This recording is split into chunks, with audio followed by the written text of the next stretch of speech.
कहीं ना कहीं किसी ना किसी रूप में बाबा देवाधिदेव महादेव ने अपन सभी पर करुणा और कृपा करके रखी है। इसलिए अपन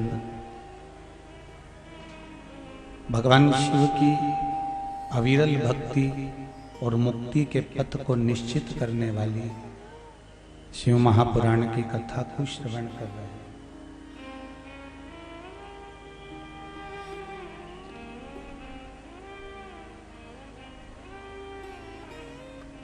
ईश्वर से, परमात्मा से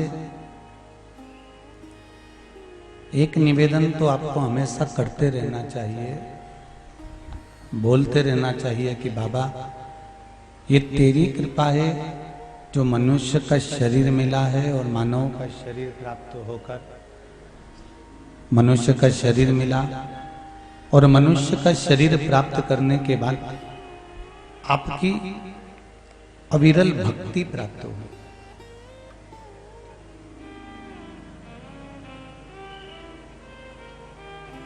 एक मानव का शरीर केवल पा लेना या मनुष्य शरीर को धारण कर लेना ही मूल नहीं है।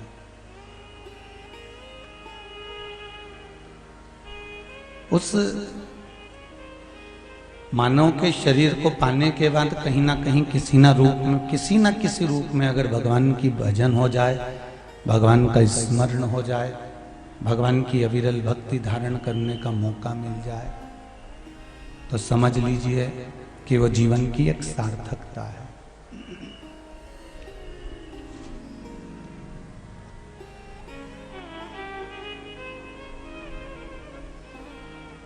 चौरासी लाख योनियों में 20 लाख योनि वृक्ष की है। 20 लाख योनि वृक्ष की है और उस 20 लाख योनि को मनुष्य देह के अंतर्गत आने के बाद जो हम गलत कर्म कर लेते हैं और उस गलत कर्म को करने के बाद में जो हमको भोगना पड़ता है, उस भोगने की 20 लाख योनियां हैं।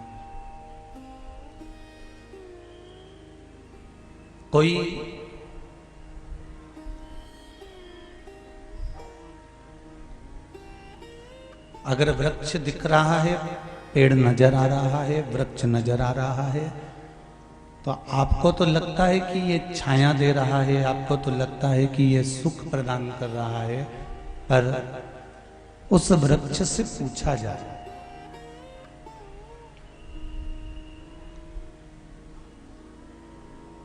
कि उसके जीवन का दुख कितना है।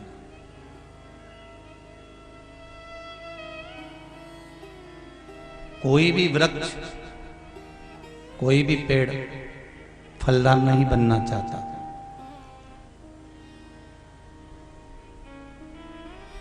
पेड़, वृक्ष भगवान से कहता है कि मुझे फलदार मत बनाना। क्यों? यदि मुझे फलदार बना दिया तो लोग मुझे पत्थर मारेंगे, मेरे ऊपर चढ़ेंगे, मेरी डालियों को नोचेंगे, मेरे ऊपर लात रखेंगे और मुझे तोड़ेंगे।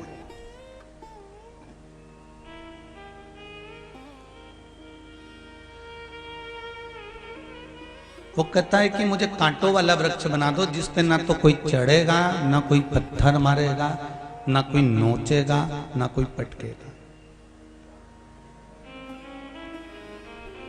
पर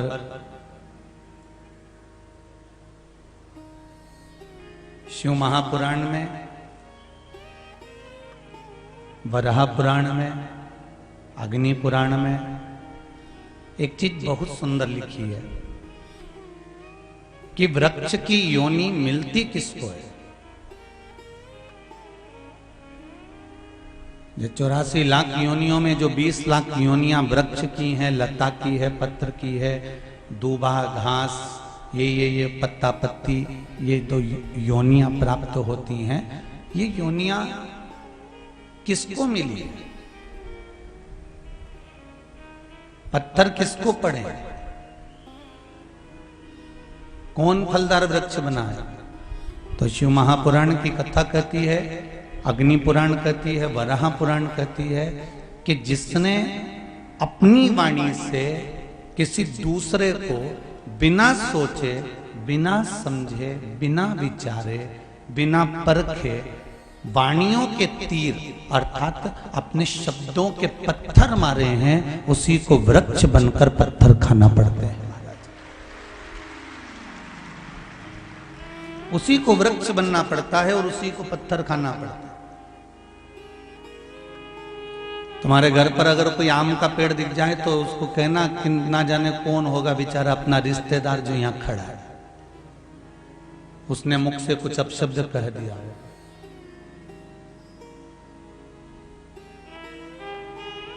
कुछ मुख से ताने दे दिए होंगे, आड़ा टेढ़ा बोल लिया होगा, अपशब्द कह लिया होगा, इसलिए आज भोगना पड़ रहा है। ये शब्दों के कारण। इसलिए बार बार आपको रोज कथा में कहते हैं कि मत बुरे कर्म कर बंदे वरना पछताएगा, भगवान की आंखों से तू बच नहीं पाएगा, तू बच नहीं पाएगा। अरे ओ अज्ञानी मत करना दानी। बड़ी मुश्किल से मनुष्य की देह मिलती है और वो मानव का शरीर मिल जाए, मनुष्य की देह मिल जाए, मानव का शरीर प्राप्त हो जाए और वो शरीर हम यूं ही गवा दें तो हमारा जीवन बेकार है।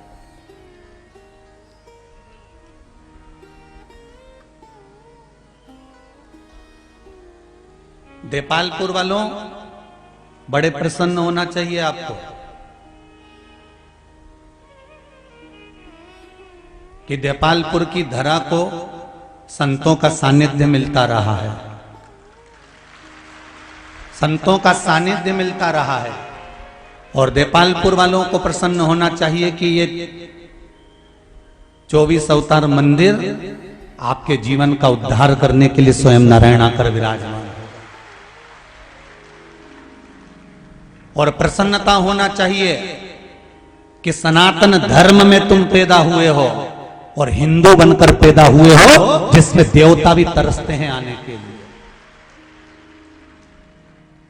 और कोई साधारण सी भूमि पर पैदा नहीं हुए, ये भारत मां की गोद में पैदा हुए हो।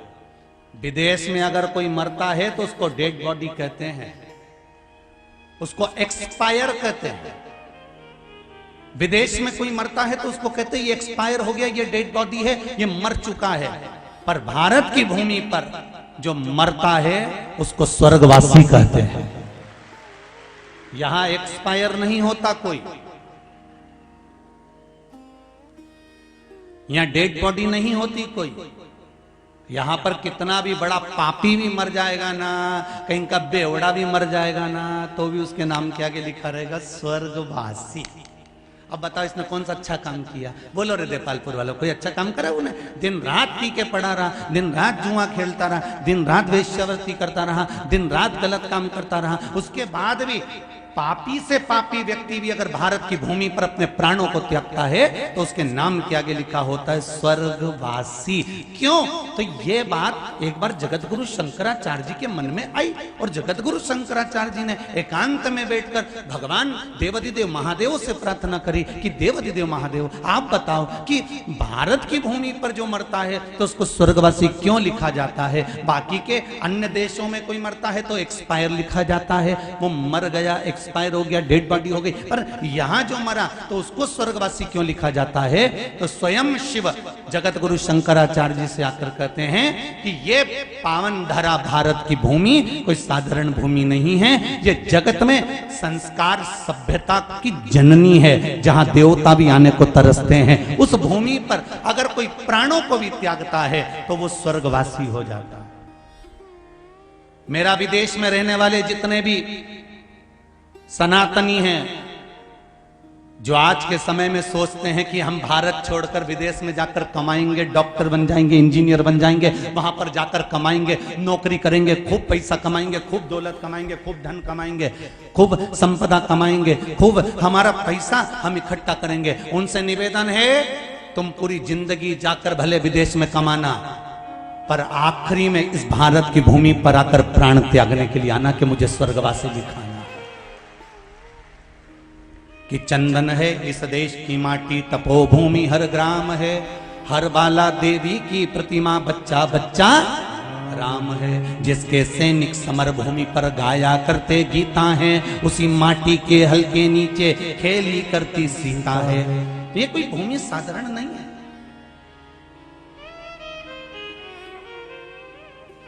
जहां का कंकर शंकर है, जहां का कंकर शंकर है, ये भूमि कोई साधारण होगी?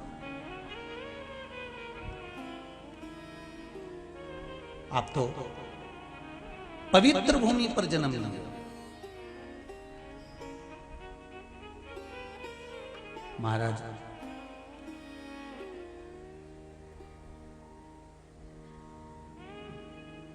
कोई साधारण सी धरा हो तो चल जाए, वृक्ष भी बने, पेड़ पौधे भी बने, तो वो कोई दूसरे के कारण नहीं बने हैं, हम अपने कर्मों के कारण बने।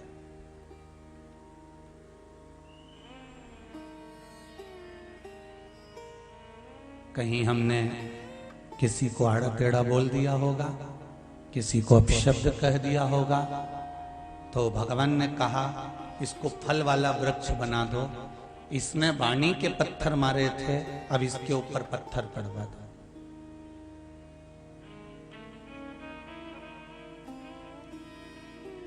पर वृक्ष हमको एक सीख प्रदान करते हैं। वृक्ष हमको एक सीख देते हैं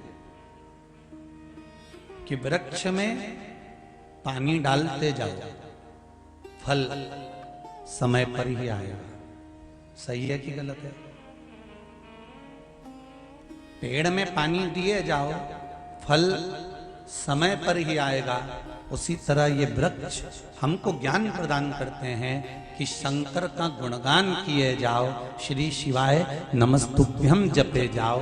एक लोटा पानी शिव के मंदिर में जाकर चढ़ाते रहो, फल समय पर मिल ही जाएगा। ये पक्का मिलेगा जरूर। वृक्ष लगाया है तो फल मिलेगा, और अगर शिव के मंदिर में जाकर अनुमोदन करा है, शंकर के मंदिर में जाकर स्मरण करा है, शंकर जी के मंदिर में जाकर तुमने एक लोटा पानी चढ़ाया है, शंकर जी के मंदिर में जाकर तुमने एक बेलपत्र चढ़ाया है, शंकर जी के मंदिर में जाकर तुमने अगर एक चावल का दाना चढ़ाया है, शंकर जी के मंदिर में जाकर एक मूंग चढ़ाई है, शंकर जी के मंदिर में जाकर तुमने चंदन लगाया है, शंकर जी के मंदिर में जाकर लाल चंदन का जल चढ़ाया है, भगवान शिव के मंदिर में जाकर यदि कुशा का पानी भी तुमने शिव को चढ़ाया है, तो वो खाली नहीं जा सकता। एक लोटा पानी अगर शंकर को चढ़ा रहे हो तो वो खाली नहीं जाएगा, उसका फल मिलेगा जरूर, वो प्राप्त जरूर होगा। एक तो जितने पत्र पढ़े हैं, पत्र तो बहुत सारे हैं, पर छोटे छोटे पत्र हम जो पढ़े,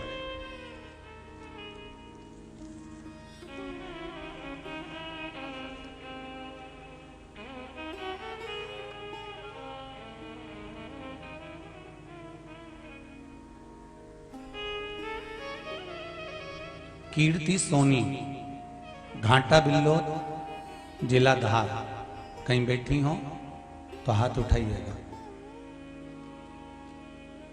कीर्ति सोनी,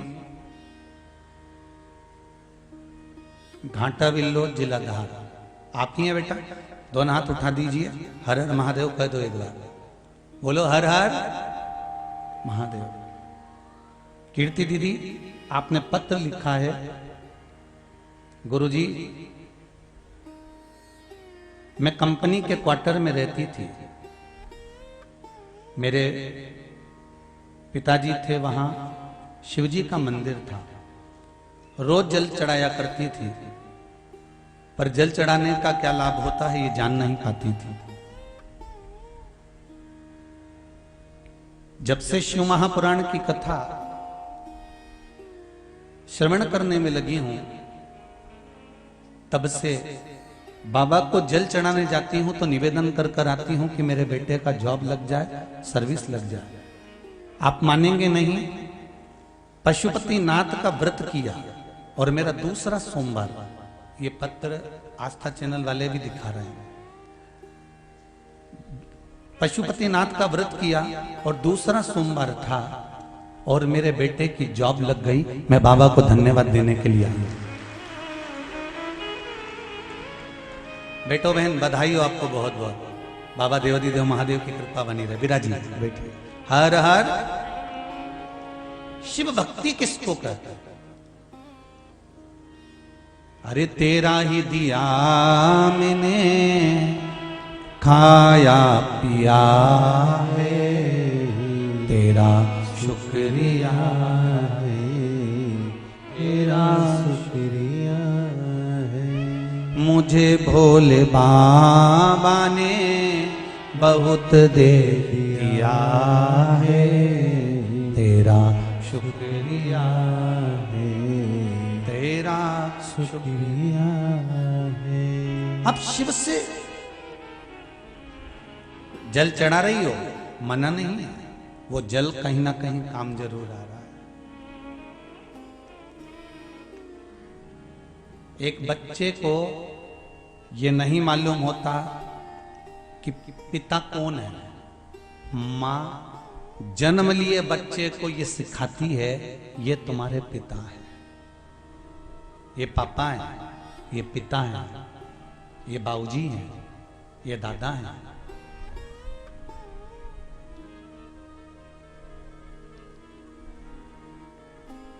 जन्म लिए बच्चे को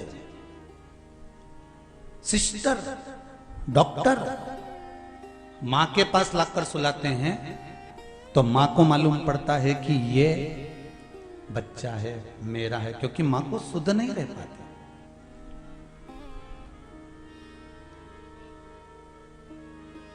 जन्म लिए बच्चे को मां बताती है कि ये तुम्हारे पिता हैं। तब बच्चा अपने पिता को पहचान जाता है और पिताजी पिताजी कहता कहता कहता कहता कहता कहता बड़ा हो जाता है। फिर पिता का फर्ज होता है कि बेटा पिताजी पिताजी कहता है तो बाप अपनी सारी प्रॉपर्टी, जमीन, जायदाद दूसरे को नहीं देता, अपनी औलाद को देता है। उसी तरह एक संत, एक साधु, एक सन्यासी, एक तपस्वी, एक कथाकार, एक सनातनी, भगवान का भजन करने वाला, जिसका मन, चित्त, वृत्ति परमात्मा में डूबी रहती है, एक गुरु, एक संत का काम एक मां की तरह होता है। जैसे मां अपने बच्चे को पिता बता देती है, एक संत संसार के लोगों को परमात्मा बता देता है कि ये तुम्हें देने वाला। एक मां अपने बच्चे को बताती है कि तुम्हारा पिता है, और पिता का मतलब ये नहीं होता साधारण कि पिता यूं ही है। पिता है मतलब अपनी जायदाद, जमीन, दौलत, ट्रैक्टर, ट्राली, गाड़ी, बंगला सब कौन देगा? जम के बोलो जरा, अरे जम के तो बोलो। मां के मायके से आएगा? नाना जी देगा? मामा जी देगा? नहीं। कौन देगा? पिताजी देगा।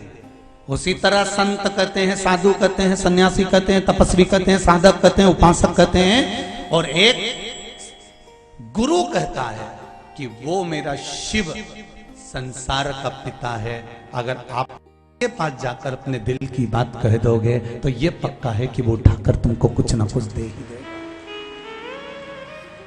अब कहो, कल की कथा में था भगवान विष्णु ने भी भगवान ब्रह्मा जी से कहा कि शिव मेरे पिता है। भगवान विष्णु कहते हैं भगवान ब्रह्मा से कि शंकर मेरे पिता हैं, शिव मेरे पिता हैं, देवादिदेव महादेव मेरे पिता हैं। तो ब्रह्मा जी ने पूछा यदि शंकर आपके पिता हैं तो मेरे कौन लगे? तो भगवान विष्णु ने कहा तुम्हारे दादाजी लगे। दादा का मतलब मालूम है आपको ना रहे? भगवान ब्रह्मा कह रहे हैं कि दादा का मतलब जानते हो?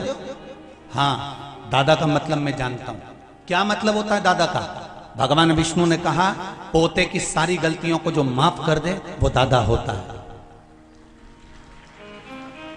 पोते की सारी गलतियों को माफ कर दे वो दादा होता है। तो शंकर जी ने मेरी कौन सी गलती माफ कर दी? भगवान विष्णु कहते हैं ब्रह्मा जी इतनी जल्दी भूल गए?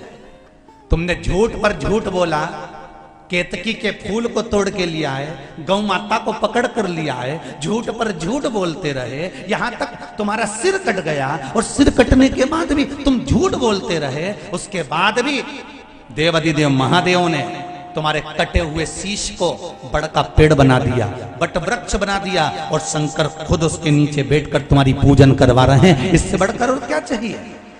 शिवजी का एक नाम हो गया बटकेश्वर महादेव, स्वयं शंकर अपनी पूजन इस बड़ के पेड़ के नीचे करवा रहे हैं तुम्हारी महत्वता को बढ़ाने के लिए।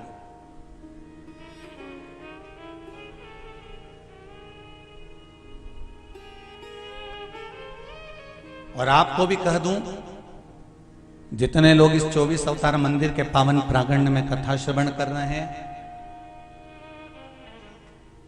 11 रुद्र मंदिर के निर्माण के अवसर पर ये कथा श्रवण कर रहे हैं, आपको भी कहना चाहूंगा, दादा की गोद में पोता बैठता है तो कुछ ना कुछ लेकर उठता है।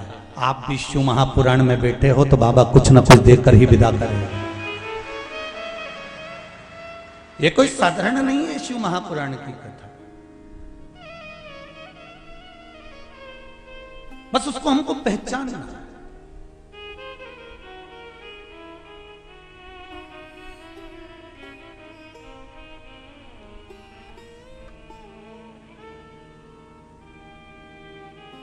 भगवान में और इंसान में सबसे बड़ा अंतर कौन सा है? बोलो तोरी देपालपुर वालियों। भगवान में और इंसान में सबसे बड़ा अंतर कौन सा है? बोलो जरा अच्छे से बोलो, जरा पल्लू वल्लू लेके फिर बोलो, नहीं एक आध दो पटली और लगा लो, तुम तो जोरदार। फिर बोलो, पर बोलो कि भगवान में और मनुष्य में, इंसान में सबसे बड़ा अंतर कौन सा है? तो शिव महापुराण की कथा कहती है सबसे बड़ा अंतर है भगवान का शरीर पत्थर का होता है और इंसान का दिल पत्थर का होता है। बस यही अंतर।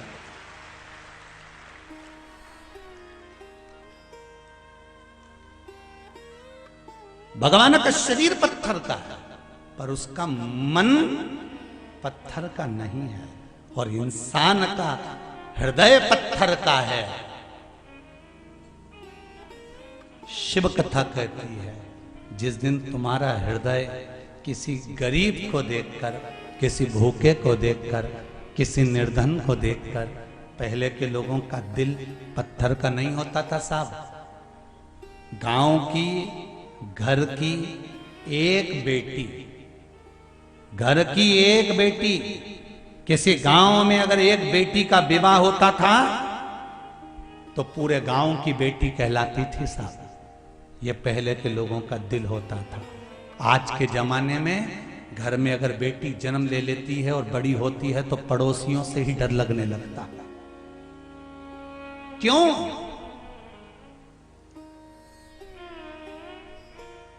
कितना अंतर।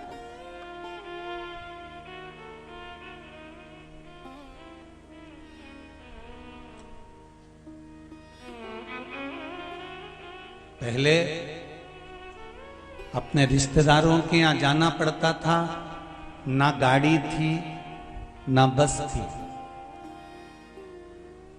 ना मोटरसाइकिल थी। फिर भी कई लोग गांव के यहाँ बैठे होंगे, बहन भी बैठी हैं, जब रिश्तेदारों के यहाँ मिलने जाना होता था ना गाड़ी मिलती थी, ना बस मिलती थी, ना घर में मोटरसाइकिल थी। साइकिल से, पैदल, कैसे भी किसी के साथ बैलगाड़ी से रिश्तेदारों के यहाँ मिलने चले जाते थे।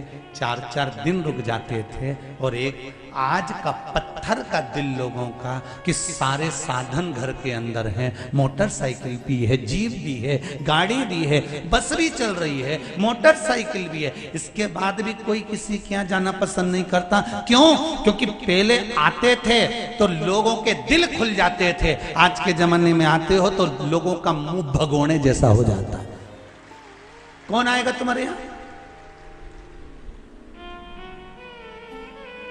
सास के रिश्तेदार आते हैं तो सास ज्यादा काम करती है। सास के मन में कपट नहीं होता। बड़ी बहू के भी रिश्तेदार आते हैं तो सास उठकर चली जाती है काम करने के लिए रसोई घर में। छोटी बहू के रिश्तेदार आते हैं तो सास उठ के चली जाती है रसोई घर में काम करने के लिए। बेटी के रिश्तेदार आते हैं तो सास उठकर चली जाती है काम करने के लिए। पर बहुओं के मन में एक ऐसा विचार पैदा हो गया कि हमारे मम्मी पापा आए, हमारे रिश्तेदार आए, बड़ी की आए तो बड़ी काम करेगी, छोटी की आए तो छोटी काम करेगी। और सास के मन में यह भाव नहीं रहता। सास के मन में तो एक भाव रहता है कि हमारा बीआई जी आया है तो उसके आदर सत्कार कर दूं, सम्मान दे दूं। हमारा रिश्तेदार आया है, मेरे दरवाजे पर आया है, कोई खाली ना जाए, कुछ ना कुछ लेकर इसको भेजूं मैं। और सास का हृदय, दिल, मन, चित्त, वृत्ति बड़ी होती।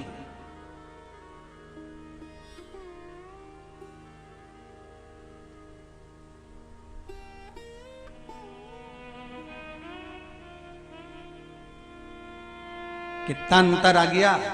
पहले के जमाने में लड़कियों की शादी होती थी तो चला के देखते थे कि पांव पूरा जम रही है कि नहीं जम रही है। पांव गीला करवाते थे, पत्थर पे चला के देखते थे, पत्थर पे पांव पूरा जम जाए तो समझ लो ये घर जमा लेगी। और अगर पांव नीचे से पोला निकल जाए तो समझ लो ये घर को भी पोला कर देगी। पहले पांव देखते थे, आज के जमाने में मुंडा देखे। कितना अंतर। और पहले का समय अच्छा था, पांव देखकर लोग धोखा नहीं खाते थे। आज के जमाने में मुंडा देख के धोखा खा जाए। दिखने की तो अच्छी दिखे, पर क्या मालूम था केकई के रिश्तेदार थे। ये किसको मालूम है?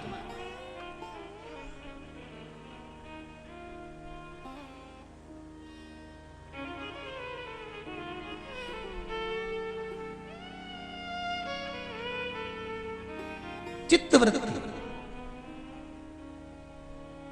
अपने हृदय को अगर पुराने समय में दरवाजे पर कोई पशु भी आ जाता था, श्वान भी आ जाता था तो उसको भोजन दिया जाता था। आज के ज़माने में पड़ोस में बच्चे भूख से बिलखते रहते हैं और हम अपनी दिवाली का त्यौहार मनाते रहते हैं। करवा चौथ, तिल्ली का लड्डू, मकर संक्रांति, ये सब मनाकर खूब लड्डू खाते रहते हैं। मेरा निवेदन है, तुम कहीं दान देने जाओ मत जाओ, तुम कहीं कुछ देने जाओ मत जाओ, पर एक निवेदन जरूर है कि सबसे पहले अपने मोहल्ले में, अपनी कॉलोनी में, अपने आसपास में किसी भूखे को देख लेना। कोई भूखा तो नहीं है, किसी को कपड़े की जरूरत तो नहीं है, किसी को विद्या की जरूरत तो नहीं है, पहले उसके लिए कर्म करने का प्रयास करिएगा। कोई भूखा ना सो।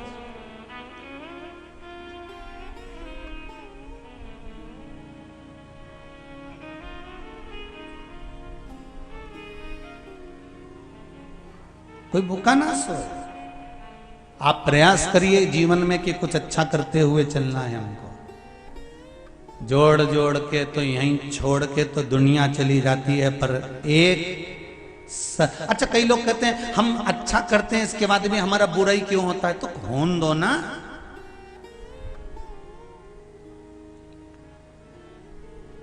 होने दो बुरा। गाड़ियों के पीछे लिखा रहता है बुरी नजर वाले, जम के तो बोलो तेरा मुंह काला। लिखना चाहिए बुरी नजर वाले तेरे कारण ही मेरे घर में उजाला, क्योंकि तू नजर लगाता रहेगा तो मेरी मां मेरे ऊपर नजर बनाकर रखेगी और नजर उतारती रहेगी, तो मेरे घर में तो उजाला ही है। माता और पिता की दृष्टि जब बच्चों पर पड़ती है ना, तो जीवन स्वयं संवर जाता है। स्वयं।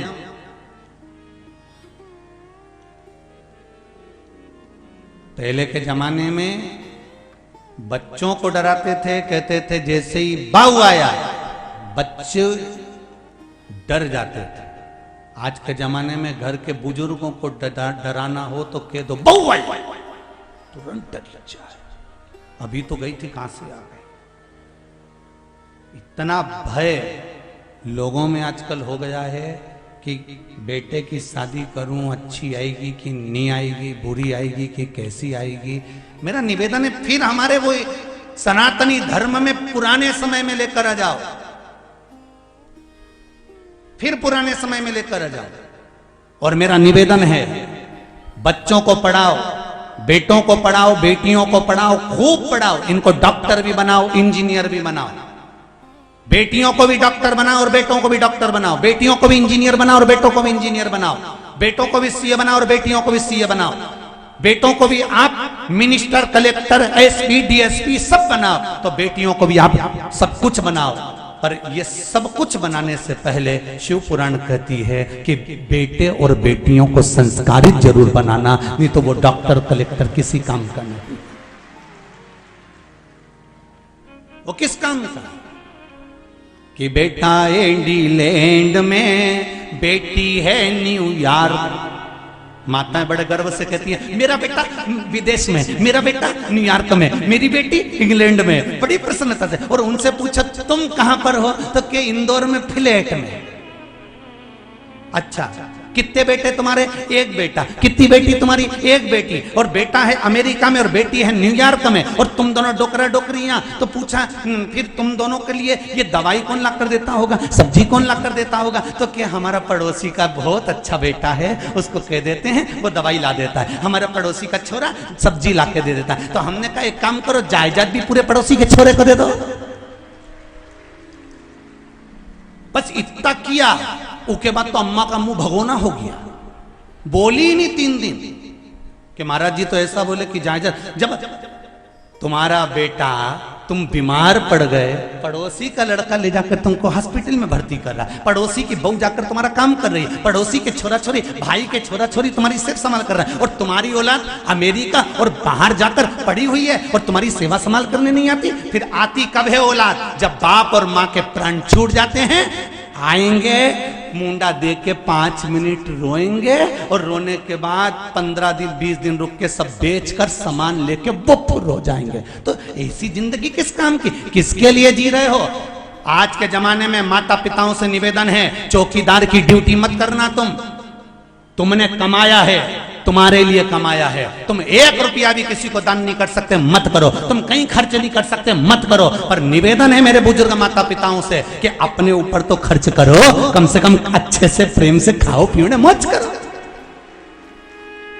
काय को जिंदगी रो रो के निकालो, जरा सा दुख आ जाए मरी, फिर रोने बैठ जा, फिर दुखाया फिर रोने बैठ जा, फिर दुखाया फिर रोने बैठ जा। काय के लिए रो? परमात्मा ने जन्म दिया है हमको, बड़ा खुश कर कर भेजा था और प्रसन्न चित्त में भेजा था, और उसने कहकर भेजा था मृत्यु लोक में भेज रहा हूं, स्वर्ग जैसी जगह में भेज रहा हूं, भारत की भूमि पर भेज रहा हूं, और ये साधारण सी धरा पर नहीं भेज रहा। इस भूमि पर रहकर तू राम नाम जपना, कृष्ण नाम जपना और मेरी शरणागति ले लेना। ये शिव कहते हैं। क्यों भक्त?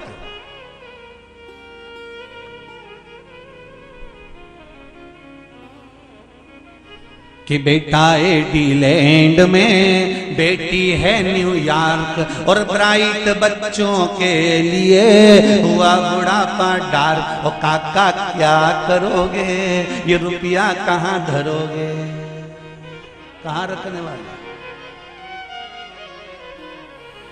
किस जगह?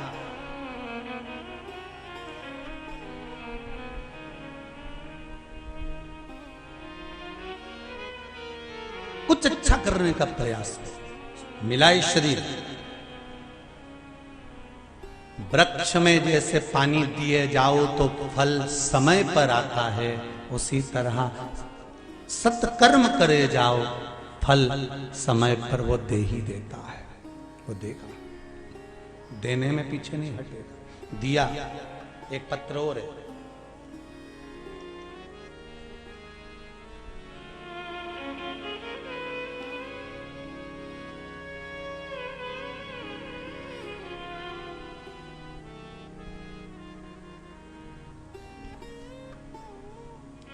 मंजू राठौर, रतलाम श्रीनगर कॉलोनी से आई हैं। कहीं बैठी हैं? आप ही हैं? एक बार दोनों हाथ उठा दीजिए। हर हर महादेव। आपने लिखा है मंजू दीदी, गुरुदेव 11 सितंबर 2021 को मेरे बेटे का एक्सीडेंट हो गया था। आप पत्र में लिख रही हो बहन। हमको पता चलते ही कि एक्सीडेंट हो गया है और हालत ज्यादा ही खराब है। आपने पत्र में लिखा है। इसकी उम्मीदें सब छूट चुकी थी। तब आंखों में मेरे आंसू आ रहे थे, रो रहे थे। डॉक्टर ने कह दिया था ये उठ नहीं पाएगा, एक्सीडेंट बड़ा भारी है, शरीर साथ नहीं दे पाएगा। पर किसी ने कहा कि श्री शिवाय नमस्तुभ्यम का जाप करना चालू करो और पशुपति व्रत का एक संकल्प ले लो। हमने उसी दिन पशुपति व्रत का संकल्प लिया और श्री शिवाय नमस्तुभ्यम मंत्र का जाप करना प्रारंभ करा। गुरुदेव, जिन डॉक्टरों ने कहा था कि 6 महीने तक ये पलंग से नहीं उठ सकता, वो 2.5 महीने में उठकर शंकर जी के मंदिर में जाकर जल चढ़ाने लगा। ये पत्र है। बैठो बहन। श्री शिवाय नमस्तुभ्यम विराजिए। शिव कृपा किसको कहते हैं? आप विश्वास तो रखो। जो जल आपने चढ़ाया, देवराज नाम के ब्राह्मण, चोरी करने वाला ब्राह्मण, छल करने वाला वो ब्राह्मण, जो देवराज जिसका नाम है, शिव महापुराण कहती है, उसने चोरी करी, चोरी का धन लेकर आया, शिव मंदिर में चले गया। शिव मंदिर में जाने के बाद बेलपत्री के वृक्ष के नीचे प्राणों को त्यागता है। और जब भगवान शंकर के गण उसको उठाने के लिए लेकर जाते हैं, उठाकर, तो वो भगवान शिव के गणों से पूछता है कि मैंने ना तो भगवान का नाम लिया, ना मैंने जल चढ़ाया, ना मैंने भजन किया, ना मैंने पूजन किया, ना मैंने स्मरण किया, ना मैंने किसी को दान दिया, ना मैंने कोई गुणगान किया, इसके बाद भी मुझे कैलाश धाम क्यों मिला? तब भगवान शंकर के गण कहते हैं, देवराज तूने एक काम करा, शंकर जी के मंदिर में चोरी का सामान लेकर गया और 2 क्षण की कथा सुनी। और दूसरा तेरा सबसे अच्छा काम हुआ कि तेरी माता ने शंकर जी के मंदिर में लोटा भर भर कर पानी चढ़ाया, उसका पुण्य तुझे खाते में आया। जो लोटा भर के जो तेरी माता ने जल चढ़ाया था, तेरी माता ने 1 लोटा पानी जो शिव जी के मंदिर में चढ़ाया था, उसका फल तेरे खाते में आया है और तू कैलाश धाम जा रहा है। 20 वर्ष तक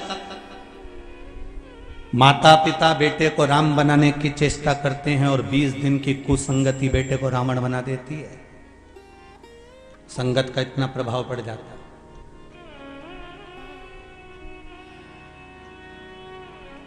कुछ श्रेष्ठ करिए,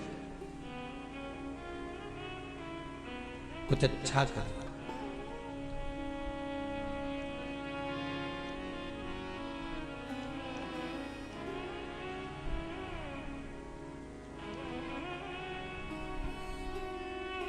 और महाराज, जब ये चित्त वृत्ति शिव को दे दी जाए, फिर हमें नहीं सोचना कि हमारा क्या होगा। भगवान शंकर का एक नाम है कृष्ण दर्शन। क्या नाम है शिव जी का? कृष्ण दर्शन।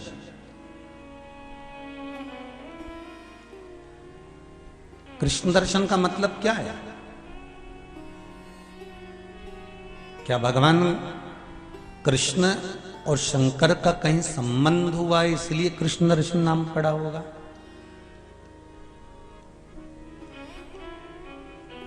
शिव का एक नाम है कृष्ण दर्शन।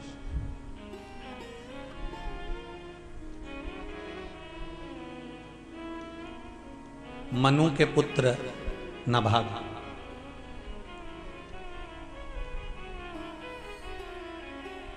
और वो नभाग जो भगवान की भक्ति में दिन रात डूबे रहते थे, सत्कर्म किया करते थे, पर हृदय से भोले थे।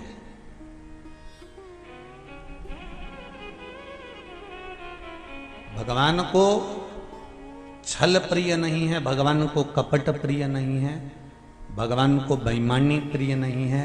भगवान को अगर प्रिय है तो निर्मल मन सो मोहि पावा मोहि छल छिद्र कपट ना। शिव को प्रिय है आपका भोलापन। और कभी कभी भोलेपन में भी बहुत कुछ हो जाता है। जैसे एक पिताजी शांत हो गए, और पिताजी शांत हुए और पिताजी शांत हुए तो माँ ने कहा बेटा देखो घर में तुम दो बेटे हो, एक बड़ा एक छोटा। पिताजी शांत हो गए हैं, उनकी अस्थियां रखी हुई हैं। पिताजी का मन था कि मेरी अस्थियों को गंगा जी में ठंडा कर देना। तो माँ बोली बड़े बेटे से बेटा एक काम कर, तू चले जा और ये अस्थियां ठंडी करिया, क्योंकि घर का तू बड़ा है, तू घर का बड़ा बेटा है, तू अस्थियां ले जा ठंडा कर दे। बड़े बेटे ने कहा ठीक है मम्मी, ठीक है माँ।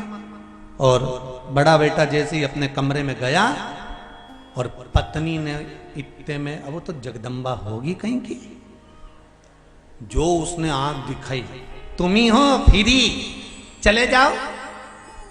खो अपनी अम्मा का कहना मानो, तुम तो जाओ। और अम्मा बोल रही है गाड़ी लेकर नहीं जाना, पैदल जाना, क्योंकि पिताजी की अस्थियां, पिताजी का मन था कि मेरी अस्थियां पैदल लेके जाना। जाओ जाओ जाओ चले जाओ। अभी इतने में तो जैसे ही जगदम्बा गरजी, ऐसी गरजी, तो भाई ने अपना विचार चेंज कर दिया, छोटे वाले को बुलाया, सुन मुझे कल थोड़ा सा काम रहेगा, तू एक काम कर, तू चले जा, पिताजी की अस्थियों को ठंडा कर। यही पास में ही तो है।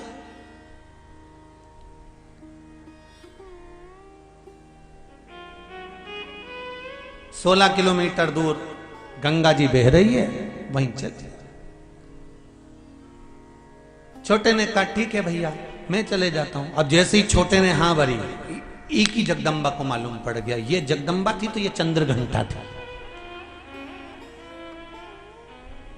ये जैसे ही गया अपने घर में कमरे में, और इसने कहा सुनो मैं कल पिताजी की अस्थियों को विसर्जन करने जा रहा हूं पैदल। इतने में हाँ हाँ जाओ, तुम्हारी जिंदगी में तो केवल गुलामी ही लिखी है, तुम तो केवल नौकर ही बनना, सेठ की जिंदगी तो तुम्हारे भैया जी रहे हैं। अच्छा ये माताएं जब शब्द कहती है ना तो ऐसी लपेट लपेट के कहती है जैसे केकई ने दशरथ से किए थे।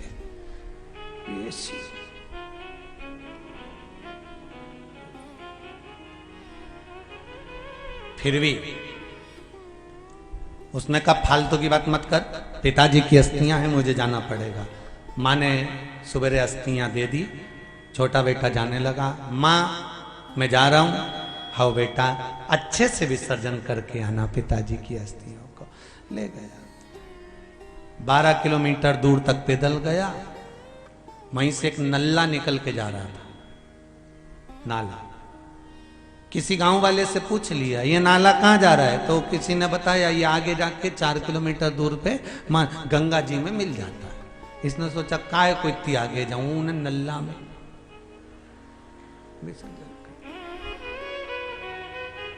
उन्हें पिताजी की अस्थियों को नाले में डाल दिया। नाले में डाल के आ गया। माँ ने पूछा बेटा विसर्जन करी आया? हाँ माँ विसर्जन करी आया, पिताजी के गंगा जी छोड़िया। अब माँ रात को सोई, सपने में कहीं के पिताजी आ गए, और पिताजी आके तुरंत माँ से कुछ बोले होंगे। दूसरे दिन माँ पलंग पे बैठी, दोनों छोरा उनके बुलाया, क्यों रे बेटा सही बता तू विसर्जन करके आया पिताजी की अस्थियों को गंगा जी? बिल्कुल गंगा जी में ही छोड़ के आया हूं। क्यों क्या हुआ?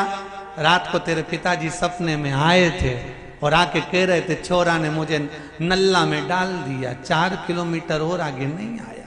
इतने में तो छोरा चिल्ला के बोला ये बाप की पुरानी आदत नहीं जाएगी, 12 किलोमीटर इधर आके सपना दे सकते, 4 किलोमीटर आगे नहीं जा सकते।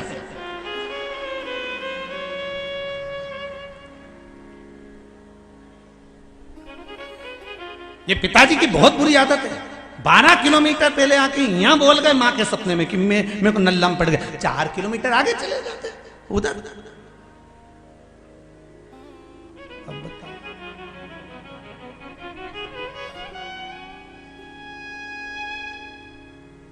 मां आंखों से जल बहाती रह गई। क्या बोले, क्या बोले? शिव को छल प्रिय नहीं है, शिव को दिखावा प्रिय नहीं है। मेरा शंकर बड़ा अड़भंगी है, बड़ा उसको ये सब चीज नहीं भाती, उसको ये सब चीजों से कोई मतलब नहीं। आपका कहा हुआ एक भी शब्द अगर आपने दिल से कहा है तो शिव दिल से उसको स्वीकार करे, दिल से उन्होंने स्वीकार करा है। दिल मेरा रखना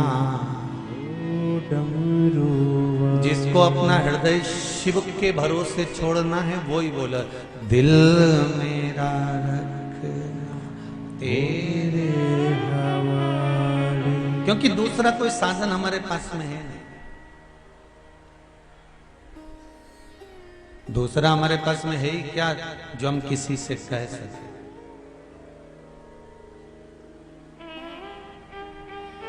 एक बात बड़ी सुंदर है, कहना उसी से चाहिए जो दिल से सुन ले, कहना उसी से चाहिए जो दिल से सुन ले। मेरे देवाधिदेव महादेव से कहोगे तो बाबा उसको दिल से श्रवण करता है, हृदय चित्त से सुनता है। शंभो शरणे पड़ी मांगू घड़ी रे घड़ी, दुख काटो दया करी ने दर्शन आपो। भगवान शिव से दिल से कहो। शिव जी का एक नाम है कृष्ण दर्शन। महाराज मनु के पुत्र नाभाग, जिन नाभाग ने भगवान की भक्ति को धारण करा,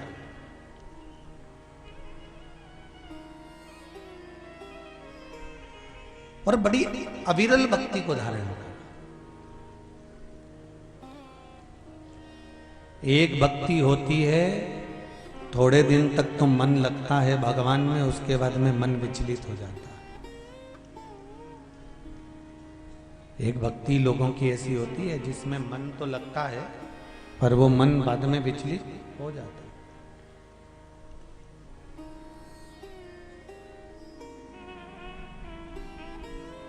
सीहोर में कुबेरेश्वर धाम से ऑनलाइन कथाओं में आपको कहा था कि हमको बरसाती मेंढक नहीं बनना। बरसाती मेंढक कैसा होता है?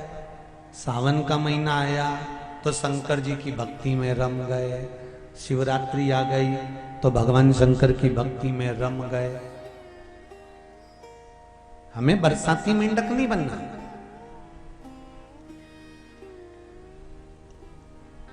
जैसे ही सावन गया इनने तिलक लगाना छोड़ दिया, रुद्राक्ष पहनना छोड़ दिया।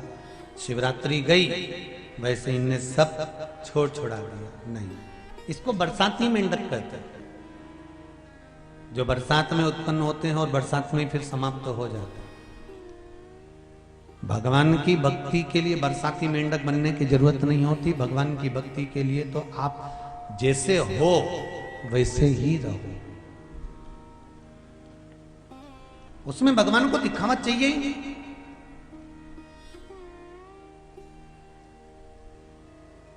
मेरे बाबा देवाधिदेव महादेव को तुम्हारे दिखावे से कोई मतलब नहीं। उसको तो केवल एक ही काम चाहिए, सत्यम शिवम सुंदरम। आप सत्य बोलो, और सत्य से बड़ा दुनिया में कोई सुख नहीं है। सत्य बोलते रहोगे तो जीवन का आनंद पाते रहोगे। सत्य बोलो और सत्यमय जीवन को जियो। शिव जी का एक नाम है कृष्ण दर्शन। नाभाग अपने भाइयों का साथ छोड़कर, पिताजी को बोलकर, अपने परिवार वालों को बोलकर नाभाग तप करने के लिए गंगा जी के घाट पर चले गए। और गंगा जी के घाट पर जाकर नाभाग ने जो तप किया, जो साधना करी, जो आराधना करी, तप करने के बाद में लौट कर वापिस आए। और लौट कर आने के बाद में नाभाग ने अपने भाइयों से कहा, भाइयों तुमने पूरी राज्य का, जायदाद का, प्रॉपर्टी का हिस्सा कर लिया, सब आपने आपस में बांट लिया, सारी जमीन जायदाद तुम लोगों ने आपस में बांट ली है।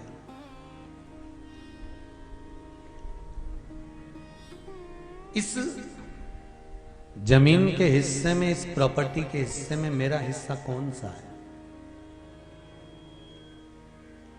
इसमें मेरा हिस्सा कौन सा है?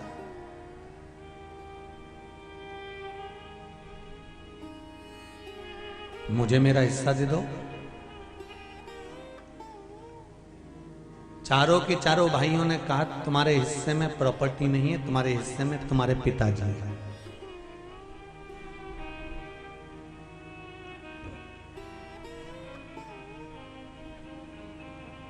हिस्से में जमीन और जायदाद नहीं मिली है, नाबाग को हिस्से में केवल पिताजी मिले।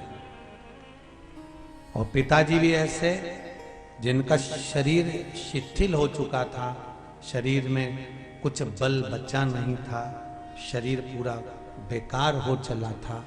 और नाभाग पिताजी के पास गए, पिताजी मैं तप करने गया था, भजन करने गया था, साधना करने के लिए गया था, स्मरण करने के लिए गया था। वहां से जब लौट कर आया और आने के बाद में मैंने अपने भाइयों से जमीन का हिस्सा मांगा, प्रॉपर्टी का हिस्सा मांगा, तो उन्होंने कह दिया हिस्से में केवल तुम्हारे पिताजी हैं।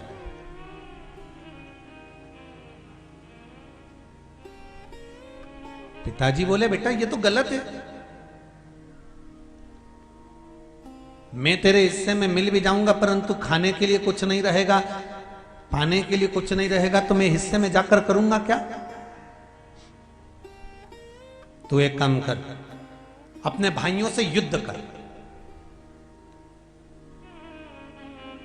पिता कह रहा है अगर तेरा हिस्सा इन लोगों ने ले लिया है तो तू युद्ध कर, और युद्ध करके उनसे अपनी प्रॉपर्टी, अपना हिस्सा, अपनी जमीन, अपनी जायदाद लेकर आ। बेटे ने हाथ जोड़कर नाभाग ने अपने पिताजी से कहा, पिताजी अगर बाप जिंदा है और माता पिता के जिंदा रहते हुए अगर बेटा जमीन के लिए झगड़ा करे तो वो माता पिता के दिल पर क्या बीतती होगी कि मेरे 2 बेटे, मेरे 4 बेटे, मेरे 3 बेटे, मेरे पुत्र, मेरे बेटे आपस में झगड़ा कर रहे हैं मात्र प्रॉपर्टी के थोड़े से टुकड़े के लिए।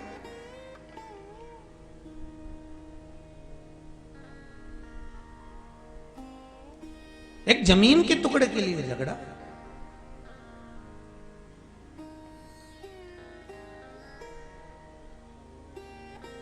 पिताजी मैं युद्ध नहीं करूंगा। क्या तू युद्ध से तुझे डर लगता है? क्या तुझे युद्ध से डर लग रहा है? तो युद्ध क्यों नहीं करना चाहता? युद्ध से डर नहीं लग रहा पिताजी, फिर डर तो केवल एक ही चीज का लग रहा है, हम भाइयों में अगर मरेगा कोई तो भाइयों को दुख हो कि नहीं हो, पर माता पिता के जीवन में तो दुख होगा ना कि मेरी संतान चली गई मेरे सामने।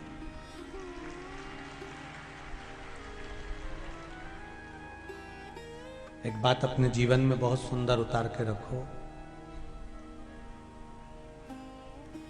धन, दौलत, संपदा, सत्ता, वैभव, ये सब यहीं पर रखा रह जाना है।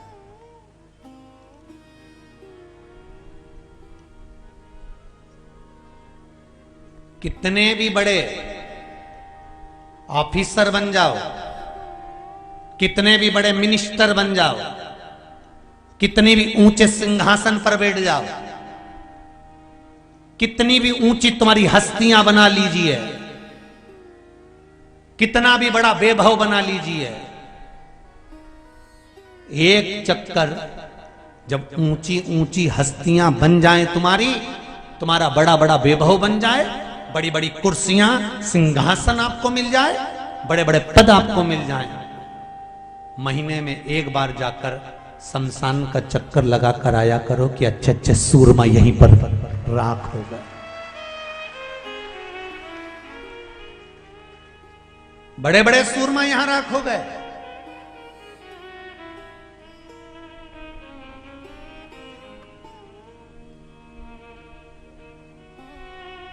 माइकल जैक्सन को 18 डॉक्टर की टीम चेक करती थी, 2500 बार तो उसने प्लास्टिक सर्जरी करवा ली थी। डॉक्टर बोलते थे उतना ही खाता था, डॉक्टर बोलते थे वही दवाई लेता था।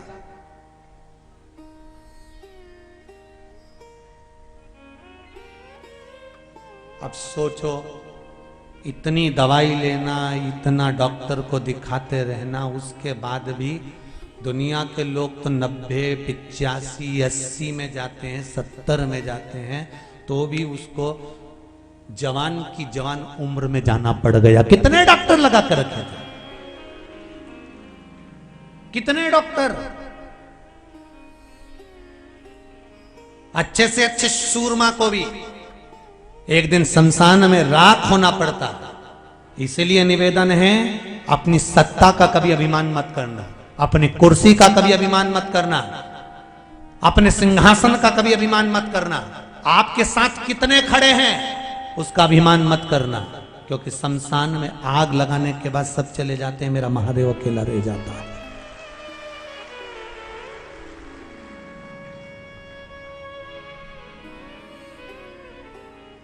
तुम्हारे साथ में कितने,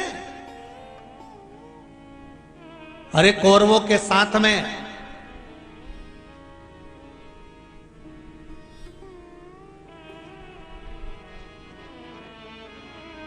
संख्या थी, कौरवों के साथ में संख्या थी, हम 100 भाई और 100 भाई के ससुराल वाले, इतने हमारे रिश्तेदार, इतने हमारे नातेदार। कौरवों के साथ में संख्या थी और पांडवों के साथ में शंख वाला था। विजय किसकी हुई है, संख्या वालों की कि शंख वालों? कितने तुम्हारे साथ में, हमारा वैभव इतना, हमारे पास में इतनी दौलत, हमारे पास में इतनी सत्ता, मेरी तो वहां चलती है, मेरी तो वहां चलती है, मेरे रिश्तेदार वहां हैं, मेरे नातेदार वहां हैं, मैं तो उनके पास में एक फोन लगाऊं न काम हो जाए, मेरे पास में 2 फोन लगाऊं और काम हो जाए। शिव महापुराण की कथा कहती है, आप दुनिया वालों को फोन लगाओगे तो काम होगा और तुम्हें उनकी गुलामी करना पड़ेगी। पर मेरा निवेदन देपालपुर वालों से कि आप शंकर को फोन लगाओ, किसी की गुलामी नहीं करना पड़ेगी, वो काम साथ। एक फोन लगाओगे किसी मिनिस्टर को, किसी मंत्री को, किसी संतरी को, किसी कलंतरी को, उसके 50 बार तुम्हें सुनना पड़ेगा, 50 बार जी हजूरी करना पड़ेगी और उसकी बात तुम्हें मानना पड़ेगी।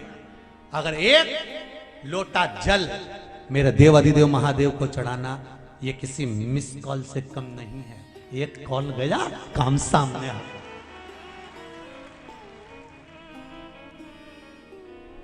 करो तो तुम, पर आप शिव के पास कब जाते हो? आप मेरे शंकर के पास कब आते हो? आप मंदिर कब जाते हो? जब सारी दुनिया से तुम हाथ पैर जोड़ के थक जाते हो, कोई काम नहीं करता, तब भगवान अब तू ही बच्चा है, भगवान की ओर धक्का खाया, जा कमला और जा, जा, जा। भगवान कहता है क्यों दूसरे के हाथ पैर जोड़ता फिरे रे ओ भेरू, क्यों हाथ पैर जोड़े? एक बार मेरे पास दिल से आकर तो कहता, एक बार दिल से तो कहता कि दिल मेरा रखना तेरे, ओ डमरू वाले, ओ काशी वाले, दिल मेरा रखना तेरे हवाले। उससे कहो दिल से। देखो एक पत्र अभी अल पढ़ा, उसमें बड़े सुंदर बात।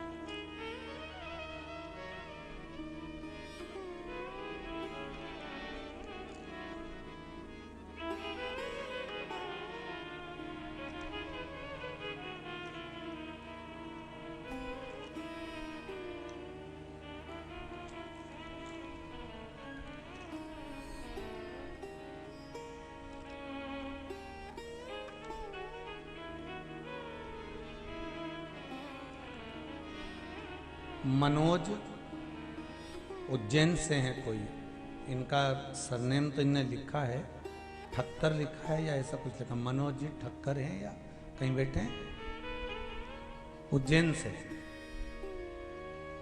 मनोज लिखा है, ठक्कर लिखा है कि क्या लिखा है सरनेम, वो पढ़ने में नहीं आ रहा। कोई बैठे हो तो हाथ उठाइएगा, मनोज जी कहीं बैठे हो तो हाथ उठाइएगा। पत्र में लिखा है, मैं शिव महिमा का क्या व्याख्यान करूं गुरुदेव। 28/9/2021 को पहली बार कुबेरेश्वर धाम आया और मैं बाबा को कहकर गया, मेरी एक 7 साल की बच्ची है जो बचपन से ही कम बोलती थी। ये पत्र में लिख रहा है।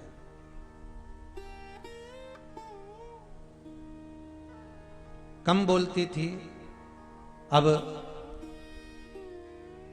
बाबा की कृपा से जो शिव महापुराण के उपाय बताए हैं, बच्ची कुछ कुछ बोलना चालू कर दी है गुरुदेव। उसके लिए धन्यवाद देने आया हूं मेरे कुबेरेश्वर बाबा।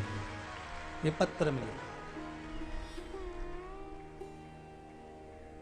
जो बचपन से ही कमजोर थी, नहीं बोलती थी, अब मेरी बेटी ने धीरे धीरे वाणी ले लिए। मतलब आपने पूरे डॉक्टरों को दिखा लिया, सब दूर इलाज करवा लिया, सबसे कह दिया, तब किसी ने नहीं सुनी, तब आपने दिल से बाबा से कहा। एक पत्र और है बड़ा सुंदर, कांता जी राजपूत अहमदाबाद से आई हैं, अहमदाबाद से यहां पर पहुंची हैं। कहीं बैठी हो तो हाथ उठा सकती हैं। आप ही हैं? श्री शिवाय नमस्तुभ्यम, हर हर महादेव।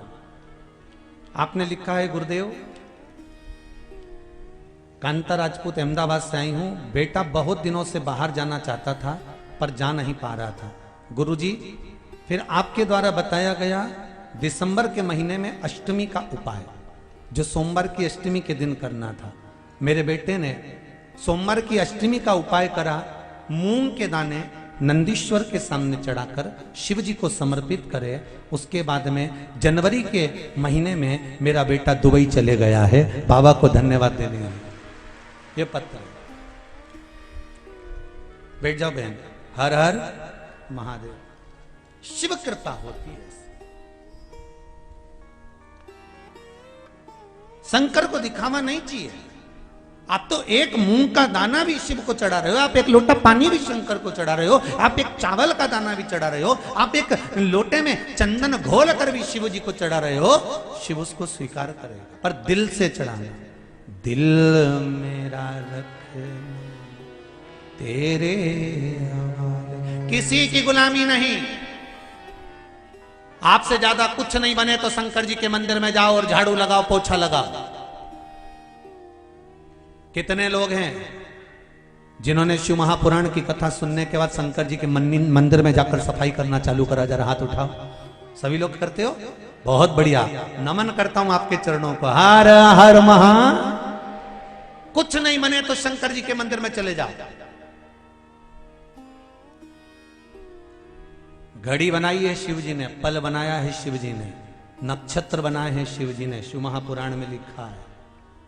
विश्वास नहीं हो तो गीता प्रेस गोरखपुर की शिव पुराण लाओ, उसको अच्छे से पढ़ो। उसमें लिखा है घड़ी, पल, नक्षत्र, समय, वार, तिथि, महीना सब शिव जी ने बनाया। जब घड़ी उसने बनाई है तो इसको सही करना है तो कपड़े की दुकान पे मत ले जाओ, इसको सही करना है तो किराने की दुकान पे मत ले जाओ, घड़ी की दुकान पर लेकर जाओ तो घड़ी ठीक हो जाएगी। उसी तरह घड़ी वाला भी कहता है कि 7 दिन पटकना पड़ेगा, मेरे पास में रखी रहने दो 7 दिन तक। 7 दिन तक ये घड़ी मेरे पास में रहेगी, मैं चेक करूंगा, अच्छा करूंगा, इसको सही करके दे दूंगा। तो भगवान शंकर की कथा भी कह रही है, जिसकी घड़ी सही नहीं हो पाए, जिसका समय सही नहीं चल रहा हो, तो 7 दिन शंकर की सेवा में लग जाओ, घड़ी सुधर जाएगी।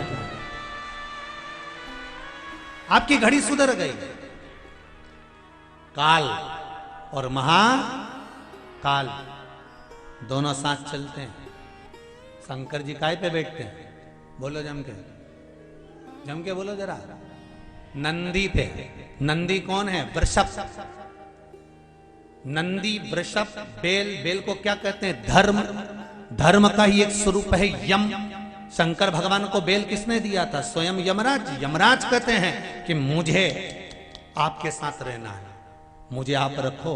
शंकर जी ने कहा मैं आपको नहीं रख सकता, परंतु यमराज अड़ गए, धर्मराज अड़ गए कि मुझे शंकर के साथ रहना है। तो धर्मराज नंदी बन के शंकर के साथ रहते हैं। तो काल भी साथ में और काल भी साथ में है। तो फिर दुनिया के लोग कितना ही कुछ बिगाड़ लें, जब महाकाल और काल तुम्हारा होगा तो किसके बस की है जीजी कि तुम्हारा बाल बांका कर दे? महाकाल और काल तुम्हारे साथ हो। और डरना मानना नहीं है। वो मालवा के संत श्री नागर जी महाराज कहते हैं ना, मेरो क्या तो करे गो। जरा गाओ ना, थोड़ा सा लाइन गाओ जरा। मेरो क्या तो करे गो यमराज, जब गुरु मेरो समरथ समरथ है, गुरु अमरथ। मेरो क्या तो करे गो यमराज, गुरु मेरो समरथ। आए यम, जब दुख की घड़ी आए, डरना नहीं है, उस दुख से निपटना। परीक्षा, एग्जाम तो देना पड़ती है। जिस बच्चे को आगे बढ़ना है उसको परीक्षा देना पड़ेगी। और जन्म लेने के बाद जब तुम स्कूल जाना चालू कर दोगे तब से परीक्षा देना पड़ेगी। चाहे नर्सरी में पढ़ लो, पहली में पढ़ लो, दूसरी में पढ़ लो, तीसरी में पढ़ लो, फाइनल में पहुंच जाओ। तुम्हें जहां जहां तक अगर उन्नति की सीढ़ी पर चढ़ना है तो परीक्षा देना पड़ेगी। कभी त्रिमासिक, कभी 6 मासिक, कभी 12 मासिक। अभी परीक्षा पूरी हुई होंगी, किसी की 12 मासिक परीक्षा चल रही होगी, किसी की बोर्ड की चल रही होगी। परीक्षा तो देना पड़ेगी। उसी तरह मनुष्य का यदि शरीर मिला है तो जीवन में थोड़ा ना थोड़ा कष्ट तो सहन करना पड़ेगा। पर रोना मत, ही घबराना नहीं। परीक्षा में पास होना है और इतना याद रखना, उत्तीर्ण तो होके मानो।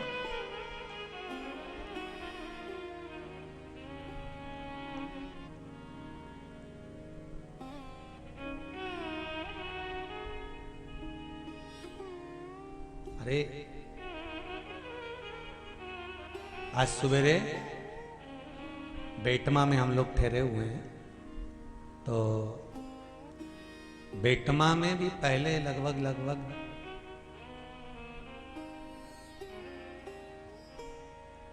2004 में या 2003 में 2005 में बेटमा में एक बार कथा करी है माहेश्वरी महिला मंडल द्वारा। तो एक बहन ने आज सवेरे बहुत अच्छा प्रश्न किया कि गुरुदेव, प्रश्न हमारा यह है, आप कहते हो भगवान हमेशा आपके साथ में है, फिर दुख क्यों आता है? हमने कहा जी, जो टीचर पढ़ाता है उसी की ड्यूटी परीक्षा हॉल में लगती है कई बार। बोले लगती कि नहीं लगती? जो टीचर पढ़ाता है उसकी ड्यूटी परीक्षा हॉल में लगती है। और बेटे के सिर पे पसीना आता है लिखते लिखते। टीचर परिचित है, बच्चा खुश होता है कि टीचर है, पर टीचर उसको नकल कराता है क्या? जम के बोलो नहीं। टीचर क्या कहता है? उस समय पर बोलता कुछ नहीं है, पेपर सामने है, कॉपी सामने है, लिखे जाओ।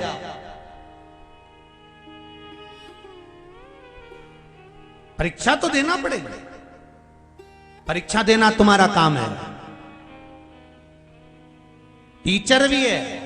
जैसे वो बहन ने प्रश्न किया कि तुम कहते हो शिव साथ में, तो टीचर है साथ में, परीक्षा हाल में टीचर भी है। परीक्षा तुम दे रहे हो, कष्ट तुम्हें झेलना पड़ेगा, पर चिंता मत करना। टीचर इशारे में कह देता है पेपर तू दे, रिजल्ट तो मुझे ही बनाना है, बना दूंगा। परीक्षा तू दे, कर्म तू कर, संघर्ष तू कर, रिजल्ट मैं बनाऊंगा। और मैं जब रिजल्ट बनाता हूं तो अच्छे अच्छे को हिला देता हूं साहब, नीचे की सत्ता को उल्टा पलट देता हूं और ऊपर की सत्ता को नीचे पलट देता हूं। रिजल्ट जब मैं बनाता हूं तो अच्छे अच्छे की सत्ता पलट देता हूं, और कितनों की पलटी है तो कल ही मालूम पड़ गया।